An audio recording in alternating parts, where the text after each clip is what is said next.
When you want high school football action, go with the best. Glenwood Titans football on 970 WMAY. Here's Mike Wennmacher. Welcome to the Glenwood Titans Week 7 preview. This week, homecoming week for the Glenwood Titans. But before we talk about the game versus Southeast Spartans this Friday, let's take a look back at last Friday night against the Lincoln Rail Splitters. It was actually Lincoln's homecoming, so the Glenwood Titans coming into a very exuberant place. The Lincoln Rail Splitters had won 2 in a row, and their crowd was well behind them in the game. But the Glenwood Titans were able early on to take control of the game in a way we haven't seen them do before.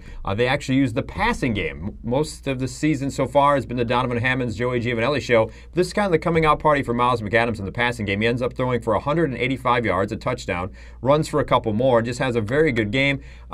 Actually was 11 of 22 throwing the football, but there were 5 drops in the game, but all those drops were right on point, so Miles McAdams looked very good. The turning point in the game came on a 4th and 1 for Lincoln. It was 4th and 1, 4th and goal from the 1-yard line. The defense for the Glenwood Titans, which has been questioned a little bit throughout the year, come up strong. They forced the 4 and out on 4th down. The Rail Splitters did not get the touchdown. The offense comes on the field and then takes it 99 yards for a touchdown of their own, which ended up being a 14-point turnaround. And the Titans go on to win that game 34-13.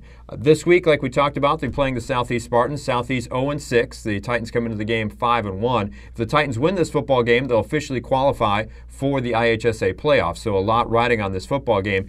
Hard to tell what Southeast is going to bring to the table. At 0-6, they tried something different last week. They've been predominantly a running team. They've been a running team the past 2 years, but this last week against Jacksonville actually threw the ball 40 times against Jacksonville. So the Titans have to be ready for whatever Southeast is going to throw at them because they really have nothing to lose at this point. All they want to do is ruin the Titans' homecoming. We're going to go to the big board real quick, diagram of play that worked effectively for the Glenwood Titans against the Lincoln Rail Splitters that we may see more of against Southeast. It's very effective when you're playing a team that runs a 2-deep coverage. What it is a play-action pass. They will fake to one back coming across, and then what the quarterback will do will bootleg out to the left side where twins have been set up. The split end on the far side of the field will run a go route to try to take the defense with him. The flanker on the inside will run an inside post, trying to get a linebacker to follow him in. The tight end will come with a backside in pattern, and then the second running back in the backfield and the split backs will kind of go through the line and just go out into a flat area, run a little 5-yard out,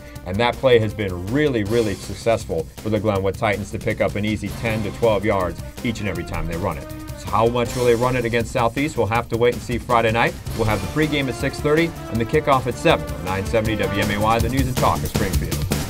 Listen all season as the Titans take on the Central State 8. Glenwood Titans football on 970 WMAY.